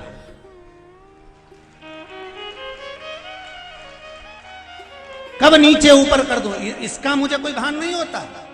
बस रिजल्ट मैं बनाता हूं, तू अपना कर्म किए जा, कर्म में पीछे मत हटना, कर्म करते रहना, और जितना जितना तू कर्म करेगा उतना उतना फल तेरी जिंदगी में मिलता रहेगा। फिर निवेदन है, मत बुरे कर्म कर बंदे वरना पछताएगा, भगवान की आंखों से तू बच नहीं पाएगा, तू बच नहीं पाएगा। अरे ओ अज्ञानी मत करना, क्यों करे बेकार।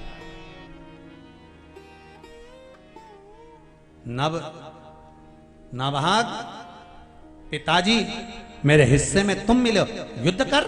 नहीं नहीं युद्ध नहीं करूंगा, अगर युद्ध करता हूं तो उसमें माता पिता का हृदय दुखेगा, अगर युद्ध करता हूं तो उसमें माता पिता का हृदय दुखेगा, मेरे को युद्ध नहीं लड़ना। फिर क्या करें। नाभाग कहता है आप मेरे हिस्से में आए हो, आप मेरे साथ चलो। पिता चले, एक कक्ष में रहने लगे, भूखे रह रहे थे, 7 दिन तक अन्न खाने को नहीं मिला। तब बेटे ने पिता से कहा, पिताजी क्या करूं आप बताओ। पिताजी कहते हैं काम कर, पास में ऋषि यज्ञ करा रहे हैं, पास में ऋषि यज्ञ करा रहे हैं, एक काम कर तू उस यज्ञ में पहुंच जा।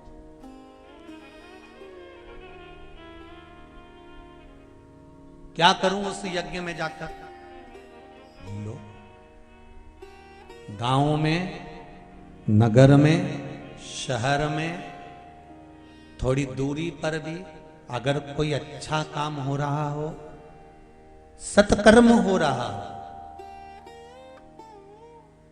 कोई अच्छा कार्य हो रहा हो, यज्ञ, कथा, अनुष्ठान, मंदिर निर्माण, पूजन, पाठ, कुछ भी अच्छा काम हो रहा हो, अगर कुछ नहीं बने तो वहां जाकर सेवा देना चालू कर देना चाहिए, भाग्य चमकना प्रारंभ।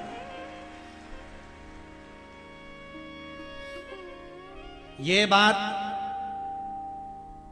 पंडित प्रदीप मिश्रा नहीं कह रहा है, ये बात शिव महापुराण का कृष्ण दर्शन स्वरूप कह रहा है। शंकर जी का एक नाम है कृष्ण दर्शन, शिव महापुराण का ये सुंदर वर्णन कर रहा है। नहीं तो आप कहो कि गुरुजी का इसमें लालच होगा, गुरुजी कह रहे होंगे कि सेवा करने जाओ, कहीं कथा हो, सत्संग हो, यज्ञ हो तो वहां जाकर सेवा करो। ये कृष्ण दर्शन शिव महापुराण की कथा में वर्णन किया गया। भगवान शंकर का एक नाम है कृष्ण दर्शन।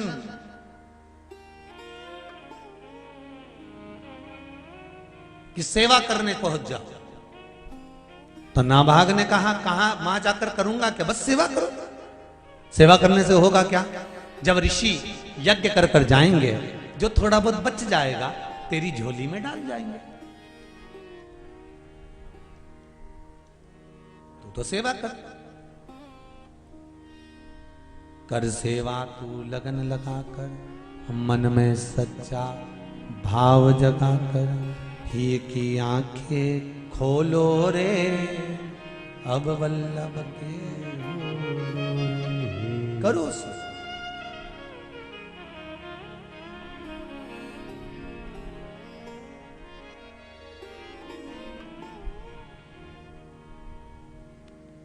बस दिल से सेवा में लग जा।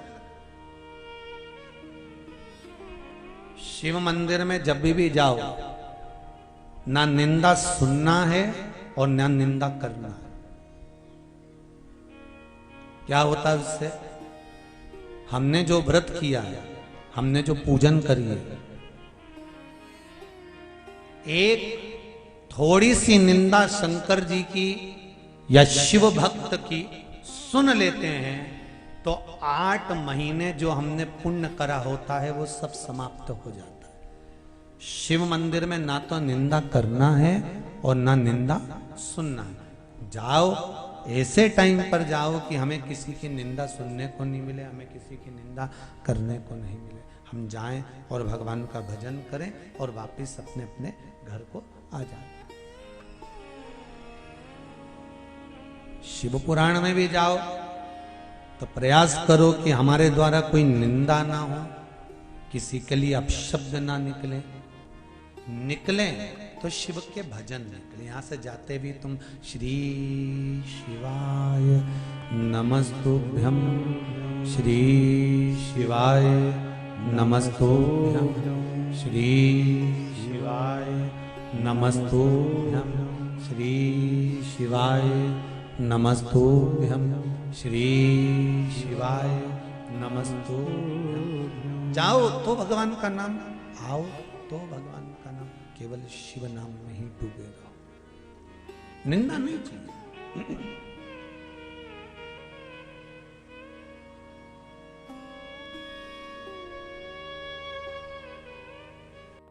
पिता अपने पास में, तुम जाओ उस यज्ञ में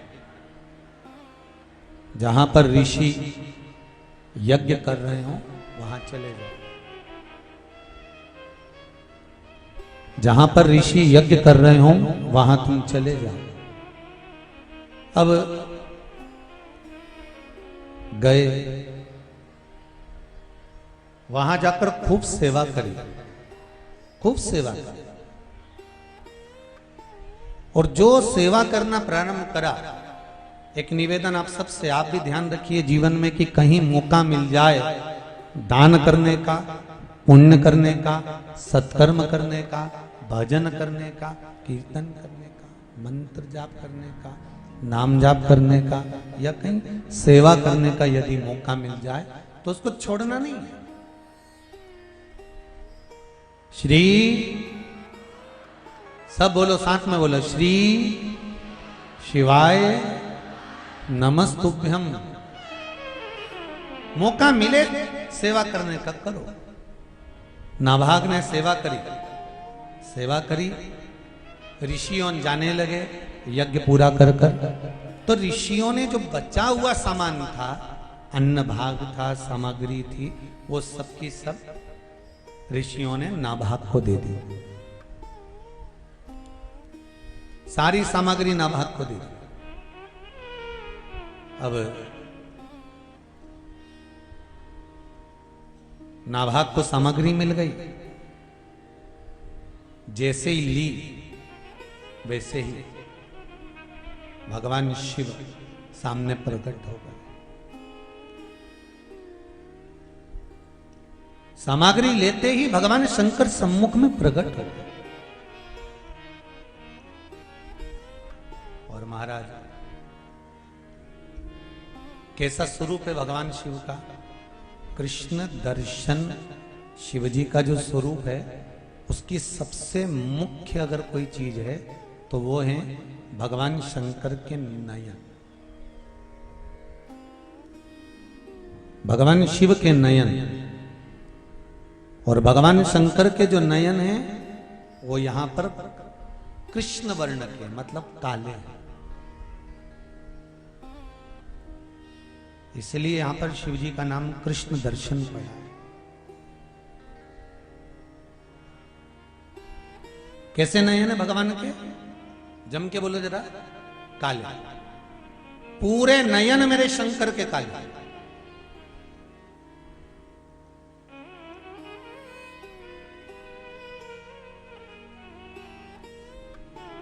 शिवजी ने कहा रुको नाभाग, ये ऋषियों ने जो सामान तुमको दिया है मालूम है किसका है? नाभाग ने कहा प्रभु मैं तो जानता नहीं, पर ऋषियों ने यज्ञ पूर्ण होने के बाद जो बच्चा था वो मुझे प्रदान किया।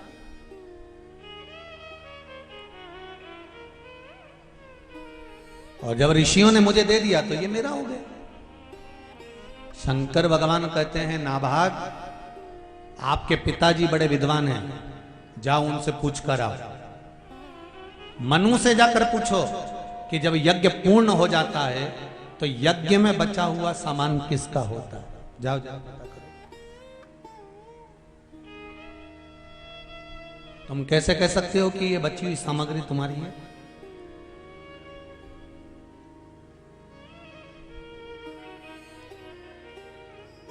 जाओ जरा मालूम करो।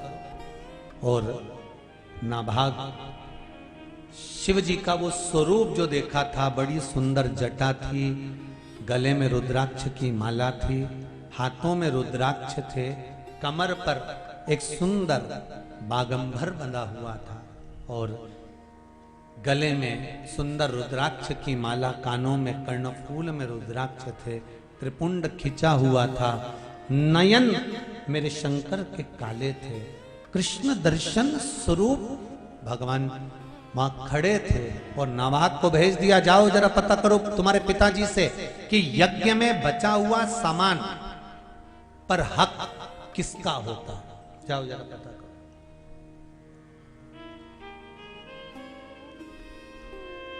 अब नाभाग दौड़ कर गए अपने पिताजी के पास में, दंडवत करा, प्रणाम करा। पिताजी ने पूछा, नाभाग तुम आ गए? हाँ, तुम तो कुछ खाने के लिए लेने गए थे, कुछ सामग्री लेने गए थे, ऋषियों ने कुछ दिया नहीं क्या तुमको? नाभाग बोले, ऋषियों ने तो दिया था, परंतु वहां पर कोई एक पुरुष आकर खड़ा हो गया है, जटा बंधी हुई है, त्रिपुंड लगा हुआ है, गले में रुद्राक्ष की माला है, हाथों में रुद्राक्ष है, कमर पर सुंदर आनंद में एक बागंबर बंधा हुआ है और बड़ा सुंदर स्वरूप है, बस आंख काली है। कर्पूर गौरम कर्णावतारम, नेत्र काले हैं बस, शरीर बड़ा सुंदर, रुद्राक्ष धारण करे हुए। पिताजी वो कह रहे हैं कि यज्ञ में बची हुई जो सामग्री होती है वो मेरी होती है, यज्ञ में बचा हुआ सामान सब मेरा है, ऋषियों ने मुझको दिया है और वो कह रहे हैं कि मेरा है। अब आप बताओ मैं क्या कर सकता हूं। इतने में मनु ने कहा, रुको, वो कोई साधारण नहीं है, वो रुद्र है, उसके पास जाकर निवेदन करो, उसका है। यज्ञ में बचा हुआ सामान, यज्ञ में बची हुई सामग्री, अनुष्ठान करने के बाद बचा हुआ जो सामान होता है वो रुद्र का होता है, वो शिव का होता है।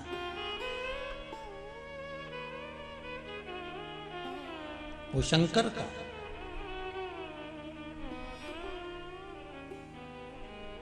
आप चरणों में उनके प्रणाम करना और प्रणाम कर करके देना, ये आपकी सामग्री है, आप रखिए, बस इतना कह देना। एक भोले से व्यक्ति को, एक साधारण से भोले से व्यक्ति को, बिल्कुल सहज सरल व्यक्ति को आप कुछ सामान थोड़ा ज्यादा उठा कर दे दो तो वो लेकर नहीं जाएगा। अरे इतना सारा कैसे ले जाऊंगा, आप तो अपने पास रख लो, मुझे नहीं चाहिए इतना।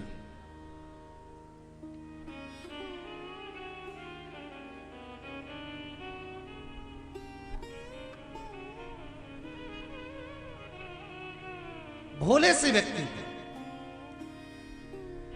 जिसमें विवेकता नहीं है, केवल समर्पण है, केवल समर्पण, उसको अगर ज्यादा सामान दे दोगे तो वो लेगा नहीं। शिव भोले हैं। नाभाग, तुम्हें जो ऋषियों ने सामान दिया है वो ऋषियों का सामान आप जाकर दे दो उनको, ठीक है पिताजी? और ऋषियों का बचा हुआ सामान जैसे ही रुद्र को दिया, शंकर को दिया, रुद्र के पास जैसे ही सामान आया तो भगवान कृष्ण दर्शन ने कहा, शिव ने कहा, ए नाभाग मुझे अब ये नहीं चाहिए, तुमने एक बार अगर मुझे दे दिया तो ये अब तुम्हारा ही हो गया। क्योंकि शिव के पास जो है वो जनमानस के लिए, शंकर के पास में अगर कोई सामग्री है ना तो वो शिव के हित की नहीं, संसार के हित की है। चंद्रमा जगत के लिए, राहु, कैतु, रुद्राक्ष सब जनमानस के हित के लिए। मेरे पास मेरे हित के लिए मैंने कुछ नहीं रखा। मेरे पास मेरे हित के लिए तो शिव कहते हैं केवल एक नाम भारी है और वो है 2 अक्षर का नाम राम। क्या नाम है? राम। वो मेरे लिए भारी है, बाकी का ये सब चीजें मेरे पास किसी काम की नहीं, आप ले जाओ। जब सती माता के साथ में भगवान शंकर का जब विवाह हुआ था ना, तो सती मैया के साथ में जब बाबा भोलेनाथ जी का विवाह हुआ और सती मैया को विवाह कर कर शंकर भगवान जब कुंभज ऋषि की यहाँ कथा सुनाने के लिए लेकर गए, तब सती ने भगवान शंकर से 5 बार कहा था कि भोलेनाथ, मैंने इतना सुंदर श्रृंगार धारण करा है, तो आप भी कुछ श्रृंगार धारण कर लीजिए।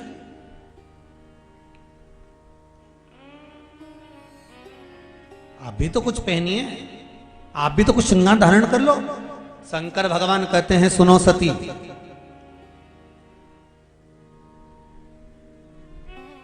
मनुष्य का जन्म और मृत्यु, ये 2 स्नान मनुष्य के दूसरे ही कराते हैं, मनुष्य खुद कभी नहीं कर पाता। कौन से स्नान? जम के बोले जरा। एक जन्म का स्नान और एक मृत्यु का स्नान।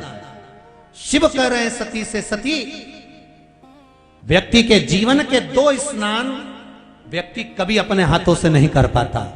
एक जन्म का स्नान और दूसरा मृत्यु का स्नान, दूसरे ही करा। शंकर कहते हैं, सती, हे सती, मैं शिव हूं और मेरा निवास शमशान में है, मेरा निवास शमशान में है। सती, जिस भूमि पर व्यक्ति खुद श्रृंगार कर कर नहीं आता, उस भूमि पर मैं निवास करता हूं। मेरा निवास उस भूमि पर है जहां खुद व्यक्ति श्रृंगार कर कर नहीं आता। तो सती, मैं जब जनमानस के लिए हूं, तो मैं अपना श्रृंगार क्यों करूं? मेरा श्रृंगार करने वाले इस संसार में बहुत पड़े हैं। मेरा श्रृंगार 1 लोटा जल, 1 बेलपत्र है। मेरा श्रृंगार 1 लोटा जल और 1 बेलपत्र मेरा श्रृंगार है, इससे ज्यादा मेरा श्रृंगार कुछ भी नहीं। और बाकी के श्रृंगार से मुझे मतलब है भी नहीं। सती मैया बड़ी बड़ी अचंभे में पड़ गई और सती माता ने कहा, आप अपना श्रृंगार नहीं करोगे? हाँ, मुझे श्रृंगार की जरूरत है क्या?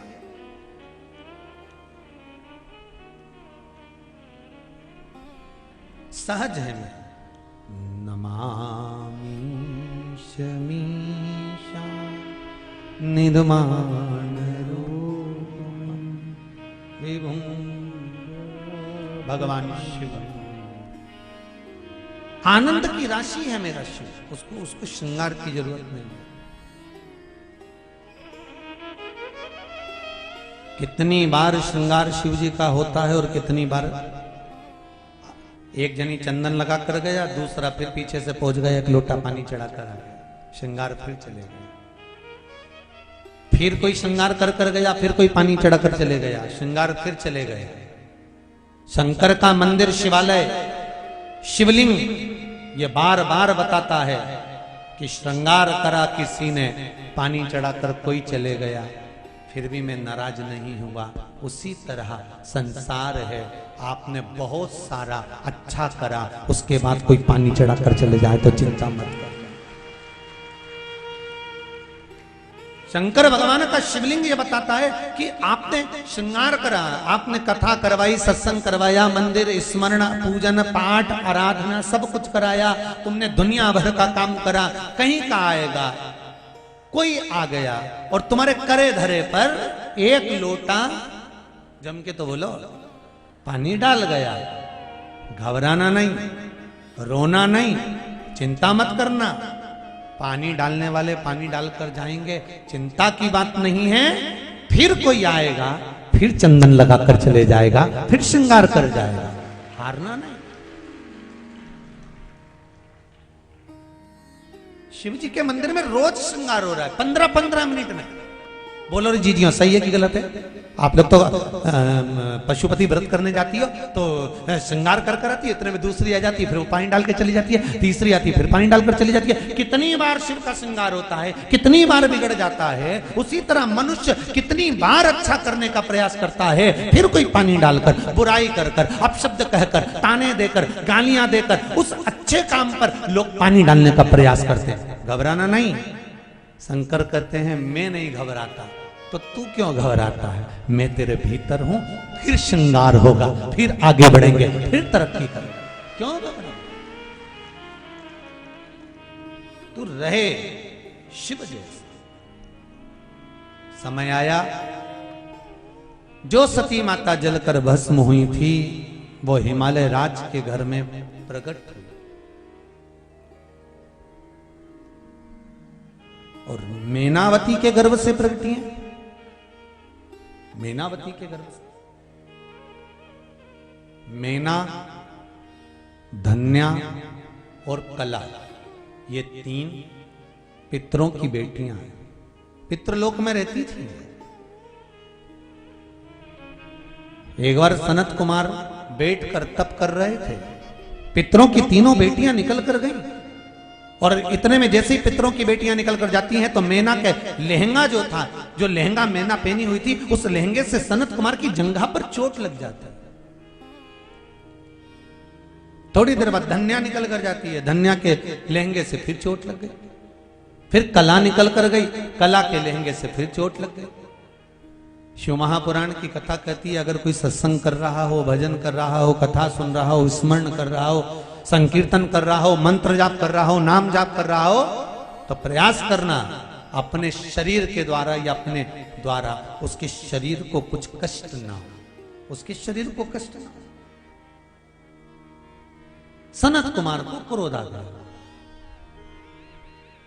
और सनत कुमार ने कहा, ए मेना, धन्या, कला, तुम पितरों की तीन तीन बेटियां और तुम्हें विवेक नहीं है। ये तुमने अच्छा नहीं करा मेना, धन्या, कला। सनत कुमार कहते हैं तुमने एक संत के शरीर पर चोट पहुंचाई है, हम आपको श्राप देते हैं, तुम पितृलोक को छोड़कर मृत्यु लोक में जाओ। तीनों की आंखों में से आंसू बहने लगे। मेना, धन्या, कला रोने लगी। हमें आप श्राप दे रहे हैं कि हम पितृलोक से नीचे मृत्यु लोक में जाएंगे। सारी दुनिया का सबसे सुंदर लोक होता है पितृलोक। कौन सा लोक है? जम के बोलो जरा। पितृलोक। पितृलोक कौन सा? जहां पर हमारे पूर्वज प्राण त्यागने के बाद जाते हैं, पितृलोक में रहते हैं, वो सबसे सुंदर लोक है। पितृलोक सुंदर क्यों कहा गया है? तो शिव महापुराण की कथा कहती है पितृलोक इसलिए सुंदर है कि जितनी देर तक घर का व्यक्ति शिव महापुराण की कथा में बैठकर कथा सुनता है, उतनी देर तक वैकुंठ अधिपति भगवान विष्णु हमारे पितरों के कंधे पर हाथ रखकर कथा श्रवण करते हैं। इसलिए पितृलोक की विशेषता। अब आप लोग कितने लोग कथा को श्रवण कर रहे हैं जरा देखिए। जितने लोग कथा सुन रहे हो ना, जितने भी लोग कथा श्रवण कर रहे हो, आपके जो पितृ हैं, आपके जो पूर्वज हैं, आपके पितरों के कंधे पर स्वयं भगवान नारायण हस्त कमल रखकर, जैसे आप कथा सुन रहे हो ऐसे ही आपके पूर्वज भी भगवान विष्णु का हस्त कमल रखकर शिव महापुराण की कथा को पूर्ण श्रवण करते हैं। इसलिए पितृलोक की महत्वता श्रेष्ठ है। बंद हो गए बक्से। इसलिए पितृलोक की श्रेष्ठता हमारे यहां शास्त्र करता है। हम आपको श्राप देते हैं कि तुम पितृलोक छोड़कर यहां मृत्यु लोक में आओ। मृत्यु लोक में चरणों में गिर गई, आप क्षमा करिए, कुछ कृपा कर दीजिए, कुछ क्षमा कर दीजिए, कुछ दया कर दीजिए। तब सनत कुमार ने कहा, चिंता मत करो, जब मृत्यु लोक में आप आओगी तब मृत्यु लोक में तुम तीनों की गोद में 3 देवियां खेलेंगी जो संपूर्ण विश्व का कल्याण करेंगी। मैना की गोद में पार्वती धन्या सुनैना बनेगी, जिसकी गोद में सीता खेलेगी। कला कीर्ति बनेगी, जिसकी गोद में राधा जी खेलेंगी, जो संपूर्ण विश्व का कल्याण करेंगी। तुम तीनों की गोद में 3 देवियां खेलें। और वही मैनावती की गोद में माता पार्वती जी खेल रहे हैं। मैनावती की देव ऋषि नारद जी ने कह दिया, इसका भाग्य का वर्णन कर दिया। इसको जो पति मिलेगा, भस्मी रमाने वाला, जटाजूट बांधने वाला, मृगछाला लपेटने वाला। पार्वती जी की माता जी ने सोच लिया विवाह नहीं करूंगी, पर ज्ञान प्राप्त हो गया था बचपन में, और बचपन का ज्ञान प्रबल ज्ञान होता है महाराज। पार्वती जी ने मन में विचार कर लिया था कि मैं अगर वरूंगी तो शिव को वरूंगी, इसके सिवा मैं किसी को नहीं वरूंगी, शंकर ही मेरे पति। खूब तप करा, खूब साधना करी, खूब करा, और तप और साधना का फल क्या हुआ कि शिव पार्वती के लिए तप साधना के बल पर उनको परीक्षा लेने के लिए जाने लगे। कामदेव को भस्म किया। अभी होलिका अष्टक चल रहा है, होलिका अष्टक चल रहा है ना। ये जो होलिका अष्टक है ना, जो 8 दिन होलिका अष्टक के जो रहते हैं, इसमें कोई शादी विवाह आदि कादिक जो शुभ कार्य होते हैं, मकान का प्रवेश मुहूर्त, ये नहीं होते। उसका कारण क्या है? क्योंकि जिस दिन फागुन के शुक्ल पक्ष की अष्टमी पड़ी थी, उसी दिन कामदेव जलकर भस्म हुआ था। और कामदेव जब जलकर भस्म हुआ था तो 8 दिन तक कामदेव की धर्म पत्नी रति रो रो के बेहाल हो गई थी, और देवताओं के दरवाजे पर जा जाकर अपना माथा रगड़ रही थी कि जब तक मेरा पति नहीं मिलता तब तक मृत्यु लोक में मैं सत्कर्म नहीं होने दूंगी। इसी को होलिका अष्टक कहा। रोती रही रहती, आंखों से नीर बहाती रही रहती। भगवान विष्णु के पास में भी गई, वहां जाकर निवेदन करा, प्रभु कृपा करिए, मेरा पति चले गया है, उसके लिए कुछ कृपा कर दीजिए। भगवान विष्णु ने कहा मैं कुछ नहीं कर सकता, आप देवाधिदेव महादेव से निवेदन करोगे तो ही काम होगा, क्योंकि जन्म देने वाला शंकर है तो मारने वाला शंकर है। जन्म, मरण और परण, ये 3 शिव ने अपने पास रख रखा, आप उससे कहो जाकर। महाराज, शिव महापुराण की कथा कहती है, जीवन में डॉक्टर ने कह दिया, डॉक्टर बोल दिया कि अब इनकी अंतिम समय चल रहा है, घर ले जाओ सेवा करो। डॉक्टर कह दिया कि घर ले जाओ सेवा करो, पर एक बात याद रखना कि लेकर तुम चले भी गए, पर जब तक उसके यहां से नहीं आएगी ना, तब तक बड़ा मुश्किल है। चाहे 50 बार गीता जी सुना दो, चाहे 10 बार गजेंद्र मोक्ष की कथा सुना दो, चाहे 5 बार तुम गंगा जल पिला दो। अपने को लगता है कि डोकरी निपट गई, जमीन पे सुलाया, 15 मिनट में फिर जिंदा हो गई, फिर जिंदा। अब मन करता है कि बताओ, अभी तो मरी नहीं, प्राणी नहीं छूटे। खूब लोगों ने कहा था, खूब उम्र है, खूब लंबी उम्र है, क्या रेखाएं, खूब जिएगा, खूब लंबी उम्र होगी, खूब लंबी उम्र होगी, और मालूम पड़े शरीर छूट गया, प्राण चले गए। जन्म, मरण, परण 3 शिव के हाथ में है। कोई दूसरा उसको संभाल नहीं सकता, कोई दूसरा उसका वर्णन नहीं कर सकता। जन्म, मरण, परण ये शंकर ने अपने पास में रख रखा है, इसको कोई साध नहीं सकता, इसको केवल शिव ही साध, शंकर ही। भाग्य लिख दिया शिव ने पार्वती का। रति रोती रही, शिव जी के पास जाकर निवेदन करा। शंकर भगवान ने कहा चिंता मत करो, तुम्हारा पति भगवान कृष्ण का पुत्र बनकर उत्पन्न होगा और तुम्हें मिलेगा। अब ये अनंग रहेगा, इसका शरीर नहीं दिखेगा।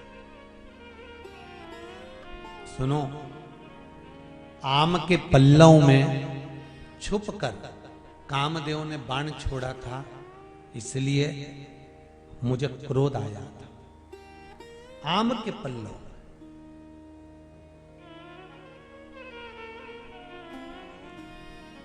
हिंदू धर्म के भीतर 4 तरह की बंदरवाल होती है। पहली, आम के पत्ते की बंदरवाल। जब हमारे यहाँ सत्यनारायण भगवान की कथा करते हैं, ब्याह होता है, शादी होती है, शुभ कार्य होता है, तो दरवाजे पर आम की बंदरवाल लगती है। ये शुभ कार्य की सूचक है। दूसरे नंबर पर है पीपल के पत्ते की बंदरवाल। ये अमावस्या के 1 दिन पहले लगती है और अमावस्या के दूसरे दिन उतरती है और इसको फिर ठंडा कर दिया जाता है। ये जिसके घर में पितृदोष होता है, 1 रुपए कमाओ 100 रुपए खर्च वाला काम हो या मानसिक टेंशन कुछ चल रहा हो, तो पीपल के पत्ते की बंदरवाल लगाई जाती है। तीसरे नंबर पर होती है नीम की बंदरवाल। ये गुणी पूर्णिमा का जो दिन रहता है, चैत्री नवरात्रि जिस दिन प्रारंभ होते हैं, नया संवत्सर जिस दिन प्रारंभ होता है, उस दिन नीम के पत्ते की बंदरवाल लगती है, जो नवरात्रि के 9 दिन तक दरवाजे के बाहर लगी होती है, जिससे घर में कोई नई बीमारी प्रवेश नहीं करती, वो बीमारी बाहर निकल जाती है। इसको नीम के पत्ते की बंदरवाल। चौथे नंबर की होती है आम के पल्लव, आम के पत्ते, पीपल के पत्ते और नीम के पत्ते, इन तीनों की बंदरवाल। ये बंदरवाल दशहरे के दिन लगती है।